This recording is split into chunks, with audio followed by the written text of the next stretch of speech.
What's up, everyone? I'm Will. And I'm Rock, and you listen to the Will and Rock podcast. And we finally decided to do this podcast. It's been a long time coming. We've been recording little things and nothing really that kind of translated well into video. So we decided, you know what, let's just get together today and just give it what we got, you know? Yeah, everything we'll be discussing, you guys will be hearing here, for the most part, is going to be about fighting. Mostly it's going to be about the UFC. Reason behind that, that's probably what you guys know the most of.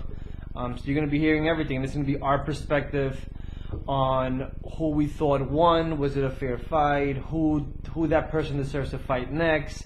And hopefully this could open up dialogue so we can all one day just start discussing. It wouldn't be just between me and Will. It would be between me and you guys. Or us and you guys, I should say. It's literally from a fan's perspective. So we've never trained and did any of that stuff, but we're huge fans. So it'll be our perspective, and let's see what how this thing works out.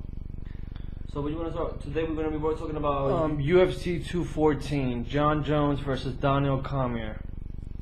First of all, the card was fully stacked.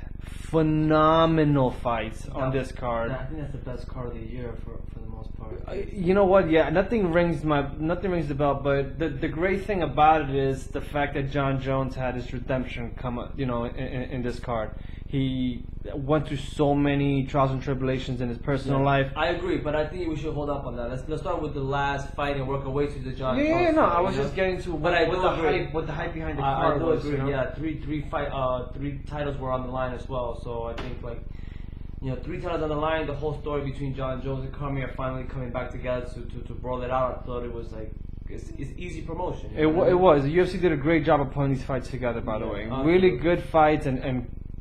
Some of these fights were contenders for belts, or some of these fights were contenders for to become first contenders for that belt. So big fights.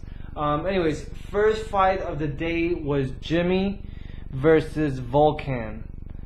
What a freaking fight, man! Right from the gate, they went in. Jimmy Manuwa just rushed in a little too much and just got clipped. But Jimmy is. I mean, I've seen him fight great fighters, and he's always good on his feet. I mean, he's pure. He's a boxer. Right. He's a boxer. He actually wants to go into boxing. He's calling out some heavyweight boxers right now, but he has great hands. And for him to make that, he made a huge mistake in the first. Well, which he ends up getting TKO in the first round, where he went in. For a strong right hand, completely missed it, and Volkan was able to clip him a bit, enough to push him away. Then Manuwa tried to get his balance because he was about to fall back and pushed further back from Volkan. Then Volkan came with was it a right hand, a very short right hook, and fight was over. For someone like Manuwa to lose the way he lost, that's a reality check that he needs to get back into training, man. Huge. I mean, this is the guy that there was so much speculation behind this guy. Everyone was hyping him up, not only because he beat great fighters, but the fact that he was gonna jump. I mean, this fight could have led him to the #1 contender. Yeah, definitely. It seemed like he was a little too excited in that fight. He came in, got crushed. Unfortunately, that's the fighting game, so you're gonna lose down the line. But he's a young cat, so hopefully he rebounds and comes back better than ever. You know what I mean? Trust me, he will. He totally will. He's beat some big guys and guys that I didn't think get a chance with. So we're not talking about just any person. Volkan is a tremendous fighter. He's also coming up for a couple of wins under his belt. So it's not a bad fight. At the end of the day, Volkan came out on top, and I think I'm looking forward to watching this guy again. He has tremendous potential in Volkan. Yeah. Well, it's interesting, right? Because he just finished beating a big contender. So who's going to be his next fight, and how well is he going to perform in his next fight? Right. Was it a fluke? I highly doubt it. But anyways, what was the next fight in the card? It was Robbie Lawler versus Donald Cerrone. Right. Oh man, that's one of the fights that I've been looking forward to watching for such a long time. These are the two fighters that bring it all to the cage. They're not, although they have great ground game, They never use it. They're not about that life, man. They're really not. But the cool thing about it is that was the perfect match to make, and they've been around in the game for such a long time. I mean, Robbie Lawler's, his whole life for the most part, his MMA life, should I say, it's amazing. He came from like nothing, worked his way up. He was in the top of the glory, gets knocked out, gets dropped from the UFC, goes to Strikeforce, built himself back up, comes to the UFC, and then wins the champion. It's like it's an amazing story, tremendous story. So the funny thing about this fight is, I had Robbie winning this 3-2. I had Robbie winning three rounds to 2.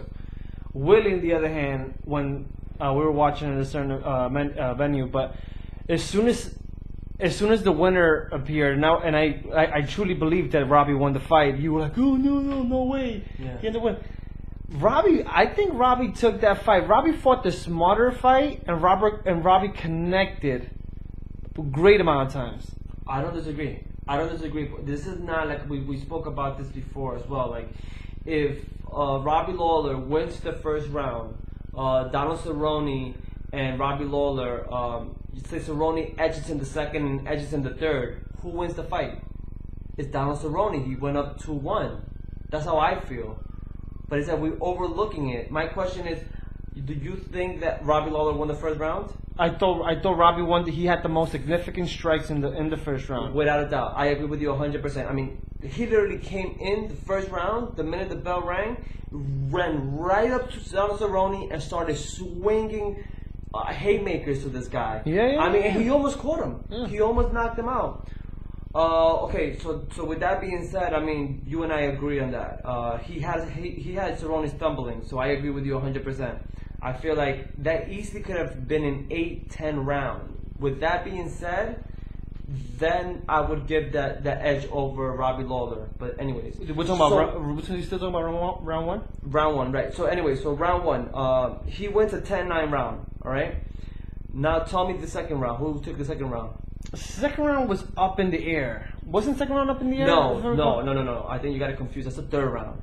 The second round. Cerrone won the second round. That's something that we had both agree on. Yeah, we both agree on that. Robbie started connecting his leg. Cerrone started connecting his leg kicks. I remember. Yeah. It was a tremendous fight to begin with. But with that being said, Robbie took first, Cerrone took second, and here comes the third round. This is the one that I would agree that it's a toss-up. It's hard. With that being said, I would have considered that a draw. Who wouldn't want to see that again? I mean, let's be honest. Like, that would have been I would have considered that a draw. If you gave it to Lawler, I wasn't too mad. If you gave it to Cerrone, I wasn't too mad. I mean, it was a real toss-up. But I personally thought that Cerrone he edged it at the end. That's what I believe. I don't know. So Cerrone wasn't as sharp as Robbie in this fight. He didn't connect the way Robbie connected, and also Robbie's accuracy was phenomenal for this fight. It was really good, and this is somebody who's a wild fighter. Well, they both technically are, but Robbie's mostly a wild fighter, and sometimes he throws a lot of stuff that just does not connect. Yeah. And he came in with the game plan, and he ended up winning it because he stuck to the game plan. I think if he would have done anything different than what he was doing, he would have gotten KO'd. Okay. I hear you. All right. With that being said, I mean, so anyways, Robbie Lawler took the fight, so that was that, and then we went over to the first title fight, right, which was Chris Cyborg versus, I can't even pronounce Tanya Ellinger? Ellinger, yeah. Tanya Ellinger. It's one of those fights that is tough to say, man. Like, I'm not a big fan of the UFC putting a flyweight belt out there with these two girls. Like, of course Cyborg needs to be in that fight, but the hell is Tanya doing in that fight? Who will you put? There was nobody in that weight class. Obviously, that's when she won the championship. It was the first time that weight class came to play. But with that being said, they offer a couple of girls to fight. They don't want to fight this girl. Chris Cyborg is hands down the best fighter in the world in the females category. Do you not agree or disagree? Without a doubt. With that being said, I believe that there's other girls that could test her very well, and I think they're planning on doing something with Holly Holm, which will be great. I think Holly Holm and her stand-up game is going to be very interesting. Well, you think about someone like Cyborg who just consistently just rushes the fighters, is very up close. With someone like Holly Holmes who likes her distance, likes throwing her left jab, opening up with that right head kick. That is a great strategic fight between both of these fighters. I would really, really love to see that fight actually. Yeah. So with that being said, Chris Cyborg, the mental Tanya, she won every single round and then finished her. Was I not hyping for Tanya? Tanya threw a couple of haymakers, and I was like, man, he's gonna get it, and it just didn't work out how he wanted to. Stand-up game is like the best in the business right now, man. She's a beast. She's a beast. And it's nice to see her. She's come a long way. You know, she did steroids. It's out in the open, right? But then what do? You know, she stopped taking them.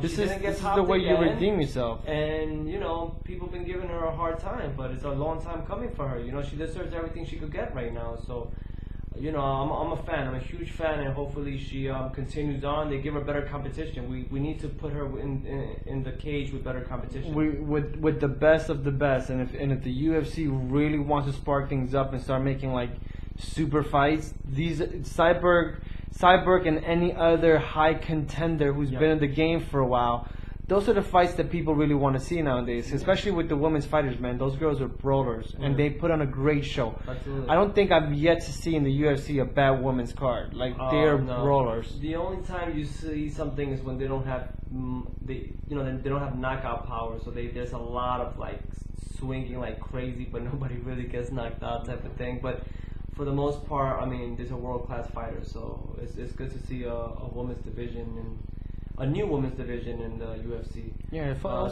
congratulations to Cyborg. She is the featherweight champion now. So that's that. The next one was Tyrone Woodley versus David Maia. Yeah. What a fight! What a snooze fest. I hate when was it really a snooze fest, man? If you look at it's like watching. I don't want to compare him to freaking Floyd, but he went in with the game plan: throw his right hand as much as possible and explosive right hands, because Maia was gonna rush in and try to go for the takedown. Maia left with his freaking left eye completely swollen to the point where he could not open it. He tried to do a bunch of takedowns on Woodley, and Woodley was able to reject every single one of them. And even when he was able to, when Maia did take him down, he popped right up. When you fight a fighter like that, and it's not like if Woodley wasn't throwing hard punches. When you fight, what are you supposed to do? You know what I mean? Like, he fought his fight, and to me, it wasn't a snoozer. I actually enjoy watching Woodley play it smart, you know, and it goes back to like fighters who are smart fighters who might be considered under the boring category, but they're still champions, you know. I agree. I don't disagree 100%. The fact that people say it's snooze really pissed me off. Well, because it was. I mean, there's nothing you could say about it. You know, this is the fight. It landed less strikes in all of championship history, so you can't tell me that already itself doesn't say that it's a bad. I wouldn't say a bad fight necessarily, because at the end of the day, David Maia came in with a strategy, and he couldn't succeed with that strategy, and that's the reason he lost. There was no knockouts. He won by decision. Okay. It was fair and square. So my question is, why are people getting on Woodley to make it a boring fight when he's fighting somebody who wanted to take him down and couldn't do it? Well, it's because he just finished having a fight versus two fights with Thompson, Wonderboy, and what happens is, it's the same outcome. We're talking about two stand-up fighters who were looking at themselves face to face without doing much work, you know. So he's coming out from two snooze fests to now have to get another one. That's the reason. So he in other words, that reputation follows him, and it's unfortunate, but it's the truth. He's one of the greatest fighters. I mean, we're talking about knockout potential like nobody's business. Guy's freaking shaped like a fucking superhero. And not to mention, he's right. Not to mention, he's been to five round fights for a couple already. You know, he's defended his title a couple of times. Shape, yeah. Right. With that being said, people say, "Oh, all that muscle he has, he's gonna get tired," but he's showing you the complete opposite. Tremendous wrestler. You know what I'm saying? So with all this stuff that he has under his belt, it makes for one of the best fighters in the world. But unfortunately, it hasn't really translated over as what we expect from him, right? But it's something to look forward to see who else is going to match up with him that probably is going to bring the fight to him. I want to say it's Robbie Lawler, but the last time that happened, Tyron Woodley did knock him out. So let's see what happens next. Yeah, that's a very interesting weight class.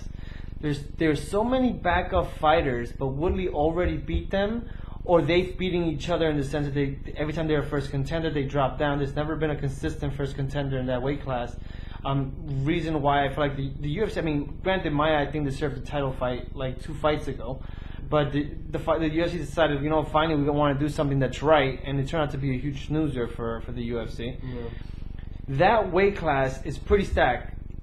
Woodley did call out George St. Pierre, but now Michael Bisping versus George St. Pierre is official. Yeah. For New York, by the way. Wow, that's gonna be tremendous. That's huge. Bringing GSP to New York City is probably one of the smartest thing a promotion can do right now. But so now really, who the hell does that leave Woodley to fight besides Robbie? Wonder, you can't even put Wonder Boy in that weight class now, unless at this point, Wonder Boy should be fighting David Maia. Yeah, no, I agree. Well, anyways, that's one of the those type of that weight class, should I say? It's just so stacked, and you don't know who's gonna be the first contender. There's like 5 in the mix. Let's see who they pull out of the hat, And finally, The main event, John Jones versus Donald Cormier. Now, this is one of the most going in is interesting fight to begin with. They fought the first time. John Jones beat him by decision, and then they were supposed to fight. Cormier wanted that rematch so bad. John Jones ends up, getting on drugs, cocaine, hit and run. He's suspended for 2 years. Cormier just sweeps the whole division up. Waiting for John Jones. And when he means sweep the whole division up, we're talking about he fought top-notch fighters, all right? So let's not talk about some people are like not giving him credit for being the champion. Guess what? Unfortunately, there was no champion because the champion that we didn't even know was going to come back to the UFC. I agree with that. But before I get started, I should have mentioned a little story about Donald Cormier. This is a guy who wins, goes to the Olympics, right? Wins silver medal, if I'm not mistaken. Gets signed by Strikeforce. They were doing a heavyweight tournament. It turns out that somebody gets injured. They call him up. He wasn't even supposed to be in this tournament. Right. That's what he's trying to say. Right. So then he goes in, fights Bigfoot Silva, knocks him out. Was that for the champion, or was it for Josh Barnett? He fought both of them and beat Josh. I mean, these are 2 of the greatest. He fought Josh Barnett, and Barnett is a wrestler, and Cormier picked him up like a butterfly and just flung him to the sky. That's the amount of power that Donald Cormier, for somebody his size, possesses is fucking scary, man. Yeah, it's phenomenal. How many fighters he's flipped over? Even John Jones in their first match. Yeah, and if you see them side by side, the comparison is it's ridiculous for him to fling them up in the air like that. It's the power these wrestlers have. But anyways, he wins the championship over in Strikeforce. The UFC, of course, wants them. Picks him up. He starts to just dominate the whole division. Stumbles upon John Jones, the best fighter in the world, hands down. There's not a better fighter than that gentleman. It's a proven fact that after this night, that night, it was totally, makes sense. With that being said, stumbles upon it, and I'm so unfortunate that size doesn't work out for him. It's just they don't match correctly. They don't match correctly. Well, I wouldn't say they don't match. Is that a good match for Cormier more than it is for Jeff? Oh, absolutely. That's what I meant by that. Like, if you fight, I mean, the thing is, Cormier is pretty short for his division, but very stocky, right? And you fight someone who's built like a freaking robot as well, and he's really tall and lanky. It's such a hard. I mean, I didn't see Cormier winning this fight, not unless Cormier just ground and pound him, or took him down, or find a way to get close enough to connect. But when you fight the best fighter in the world, man, he just knows what the fuck he's doing. And the interesting thing about the fight was the first round, John Jones pretty much dominated for the most part. But I thought Cormier had a good game plan, stick right into his face, don't give him any space in between, because John Jones will work you from outside. Stood right in front of him, swung, got a couple of good hits in the mix. Second round comes to play. They very similar to round one, right? Pretty much identical for the most part. I still gave it to John Jones. He was taking it, but I was like, oh man, Cormier is getting closer and closer to him. This is gonna get very interesting in the later rounds. Comes third round.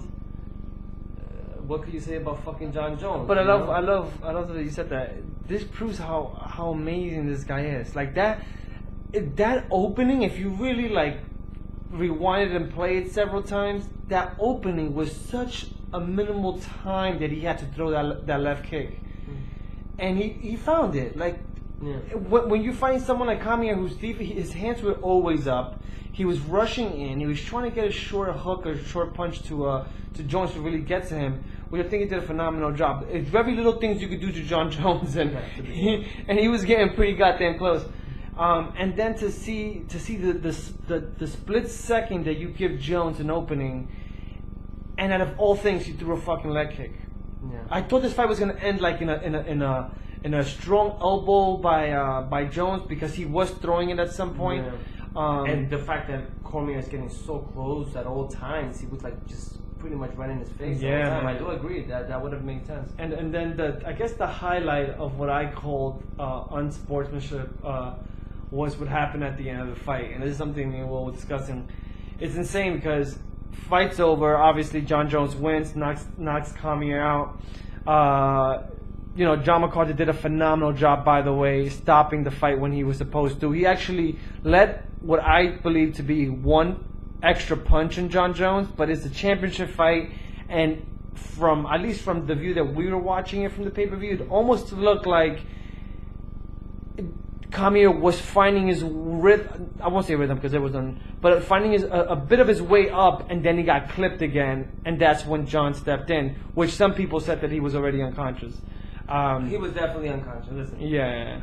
John McCarthy did a tremendous job. I do agree with you, and so does a lot of people agree with you when they see, he probably took a little more punishment than he was supposed to, but that's the closest John McCarthy could have got, could have close to stop it, and he did, and it was a great call.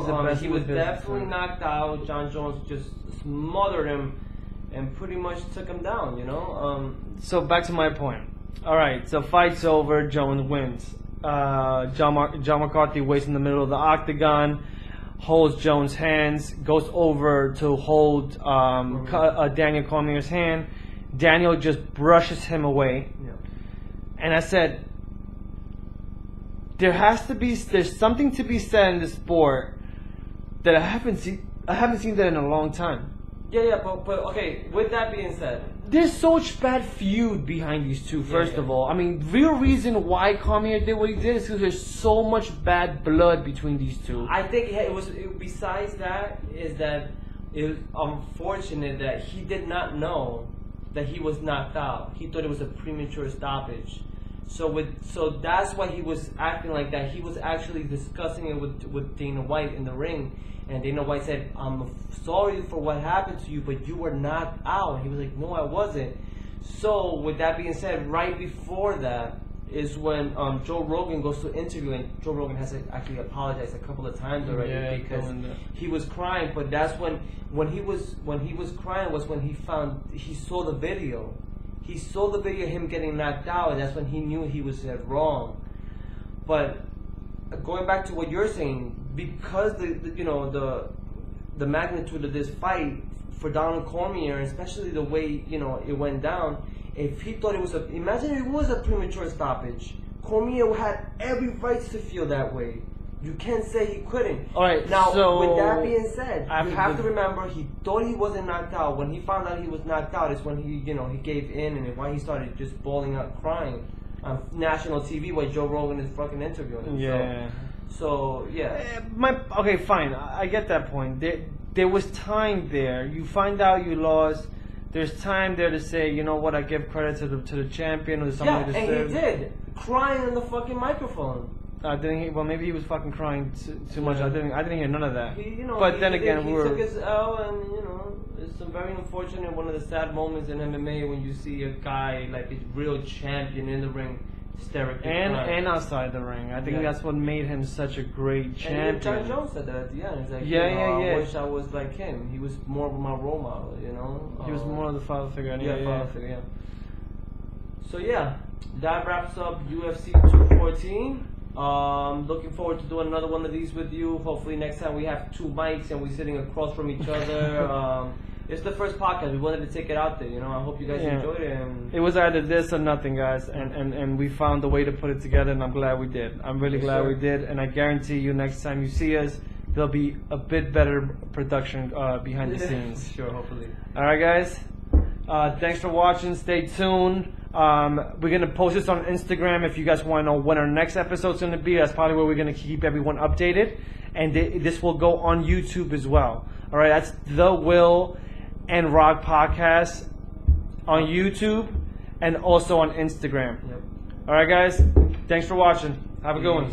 Thank you.